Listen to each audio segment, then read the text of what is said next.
Bonjour à tous, on va démontrer dans cette vidéo par une approche géométrique le théorème de Pythagore. C'est parti! On va donc démontrer dans cette vidéo le théorème de Pythagore par une approche géométrique. Alors commençons déjà par rappeler le théorème de Pythagore.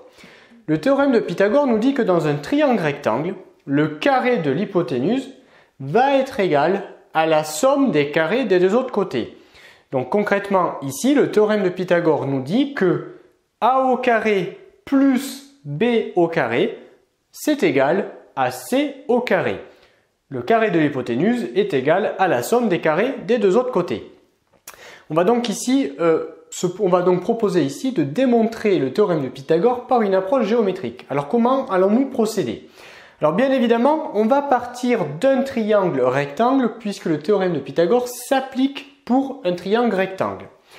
On a donc ici un triangle rectangle avec des côtés A, B et C. On a ici choisi le côté C comme étant le côté le plus long de notre triangle rectangle, c'est-à-dire qu'il correspond à l'hypoténuse.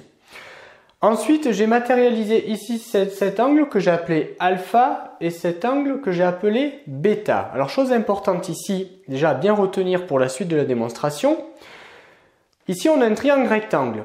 Par conséquent, ici, j'ai un angle droit. L'angle droit, il vaut 90 degrés. Et dans un triangle, la somme des mesures des angles est égale à 180 degrés. Donc, comme la somme des mesures des angles dans un triangle est égale à 180 degrés, par conséquent, comme ici j'ai l'angle droit qui vaut 90 degrés, bien cela signifie que les deux autres angles, quand je fais la somme des deux autres angles, c'est-à-dire alpha plus bêta, eh bien j'obtiens également la somme de ces deux angles nous donne 90 degrés. Ainsi, quand je fais alpha plus bêta, eh bien ces deux angles, tous les deux, ils valent 90 degrés. Plus 90 degrés ici, mon angle droit, j'ai bien une somme des mesures des angles égale à 180 degrés.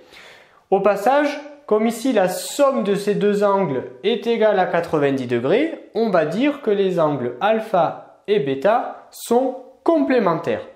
C'est important de bien retenir ceci pour la suite de la démonstration. Alors qu'est-ce que l'on a fait ici?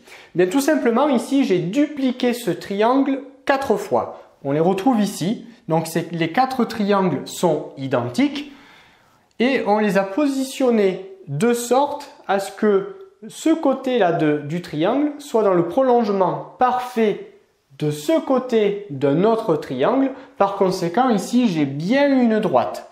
Et on a fait la même chose avec les autres triangles. Donc on a disposé les triangles de sorte à avoir finalement une droite ici, formée par deux côtés de deux triangles. Et la même chose pour les autres côtés. Bon, maintenant ce que l'on va faire, c'est que l'on va se situer ici à chaque fois, c'est-à-dire au sommet A, B, C et D de mon quadrilatère. Ici, comme j'ai une droite, c'est ce que l'on vient de dire, on va le faire qu'une seule fois. Ici, j'ai donc ici un angle plat. On retrouve ici. Alors, on va quand même le matérialiser pour que ce soit bien clair pour tout le monde. Ici, c'est l'angle alpha. Donc ici, je retrouve l'angle alpha, ici.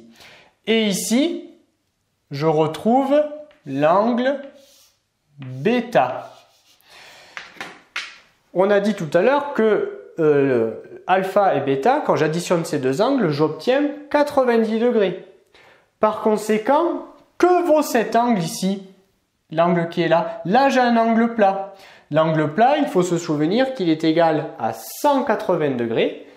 Et je sais que quand je vais additionner alpha plus bêta, je vais obtenir 90 degrés. Par conséquent, que vaut cet angle ici? Alors je vais effacer parce que sinon on ne va plus rien comprendre. Il faut se le représenter dans la tête. Que vaut l'angle qui est ici? Eh bien ici, j'ai un angle droit. Cet angle, il vaut forcément 90 degrés. Puisque alpha et bêta, à eux deux, ils valent 90 degrés, et bien cet angle ici, il vaut lui aussi 90 degrés. Ainsi, j'ai bien 180 degrés en tout, parce qu'ici, j'ai un angle plat. De la même manière, on va donc démontrer que ici, j'ai un angle droit. Là, j'ai l'angle alpha, là, j'ai l'angle bêta. Donc cet angle, il vaut lui aussi 90 degrés. 90 degrés plus la somme de ces deux angles qui valent 90, j'ai bien 180 degrés en tout qui correspond à l'angle plat. Pareil ici, j'ai donc ici des angles droits. Et finalement, on remarque assez rapidement que l'on a donc un quadrilatère ici qui a 4 angles droits, mais qui en plus a 4 côtés de même côté, et en l'occurrence les côtés valsés. Donc finalement, qu'est-ce que j'ai au milieu? J'obtiens un carré de côté C. Bon, ça c'est pour le début de la démonstration. Maintenant, ce qui va nous intéresser pour la suite, c'est de calculer l'aire du grand carré. Et pour cela, on va la calculer de différentes manières. Première manière de calculer l'aire de ce grand carré, eh bien, c'est de prendre son côté et de l'élever au carré. Parce que pour calculer l'aire d'un carré, on fait côté au carré. Côté fois côté. Quelle est la longueur du côté de mon grand carré ici? Eh bien, un côté est égal à A, la distance A, plus la distance B. Donc finalement, l'aire du grand carré, on peut la calculer de cette manière-là, c'est-à-dire A plus B, qui correspond à la longueur d'un côté, que l'on retrouve à chaque fois ici, élevé au carré. Bon, en fait, on retrouve une identité remarquable. Si je développe tout ça, j'obtiens A carré plus 2AB plus B carré. Voilà, ça c'est une première formule pour calculer l'aire de notre grand carré.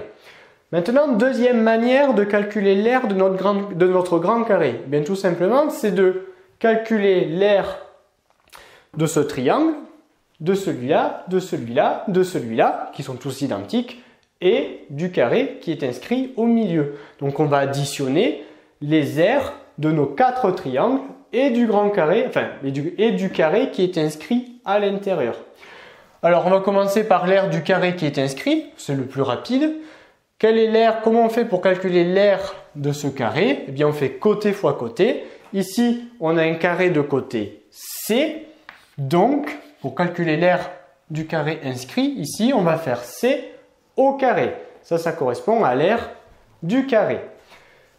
Plus, parce qu'on n'oublie pas que nous on calcule l'aire du grand carré.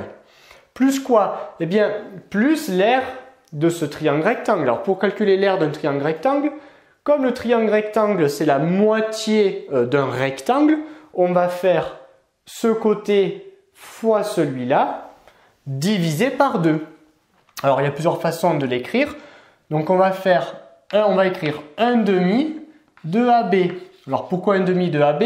C'est parce que on a dit que c'est ce côté fois celui-ci divisé par 2, c'est-à-dire A fois B divisé par 2. Mais je peux l'écrire également 1 demi de AB. La moitié, finalement, c'est la moitié de l'aire du rectangle que formeraient deux triangles comme celui-ci. Donc l'aire de ce triangle, c'est 1 demi de AB. De la même manière, l'aire de ce triangle, comme ils sont tous identiques, c'est également 1 demi de AB, c'est-à-dire la moitié de l'aire du rectangle qui serait formé par deux triangles identiques à celui-ci, plus 1 demi de AB, l'aire de ce troisième triangle, et enfin 1 demi de AB, c'est-à-dire l'aire de ce triangle rectangle. Bon, maintenant on va essayer quand même de simplifier cette expression ici. Donc C au carré, je recopie. Et là j'ai 1 demi plus 1 demi plus 1 demi plus 1 demi. Alors combien ça me fait en tout? Déjà 1 demi plus 1 demi, la moitié plus la moitié, ça me donne 1 en entier, c'est-à-dire AB. Finalement là j'ai une fois AB. De la même manière, la moitié plus la moitié, j'obtiens 1. Donc là j'ai 1 AB plus 1 AB. Combien j'ai de AB en tout? J'en ai 2. Alors pour ceux pour qui ce ne serait pas bien clair, on imagine qu'on prend deux triangles rectangles, là, comme ils sont identiques. Comme ils sont identiques, les triangles rectangles, je les juxtapose et j'obtiens donc un rectangle de largeur A et de longueur B. Et donc pour calculer l'aire de ce rectangle, je vais faire A fois B. De la même manière, donc là j'aurai bien un rectangle. De la même manière, avec ces deux triangles rectangles, je vais pouvoir former un rectangle dont son aire va être égale également à A fois B. Et en tout, j'ai bien 2AB, c'est-à-dire 2 rectangles d'aire AB, A fois B. Donc finalement, on a trouvé 2 manières de calculer l'aire de notre grand carré, A plus B, le tout au carré. Et on vient de montrer également que l'aire du grand carré c'est également égal à C au carré plus 2AB. Par conséquent, j'ai le droit d'écrire maintenant par transitivité que A carré plus 2AB plus B au carré, ça va être égal à C au carré plus 2AB. Voilà. Là, on se rend compte que de part et d'autre de notre équation, notre égalité, on a ici plus 2AB. Là, j'ai également plus 2AB. Donc, je peux les simplifier. Et finalement, qu'est-ce qu'il me reste? Eh bien, il me reste que A carré plus B carré, c'est égal à C au carré. Et on retrouve donc ici l'égalité de Pythagore, c'est-à-dire que le carré de l'hypoténuse, ici, est égal à la somme des carrés des deux autres côtés. Cette démonstration est désormais terminée. Abonne-toi à la chaîne pour ne rater aucune de nos prochaines vidéos et on te dit à très vite dans une autre leçon de petits savants.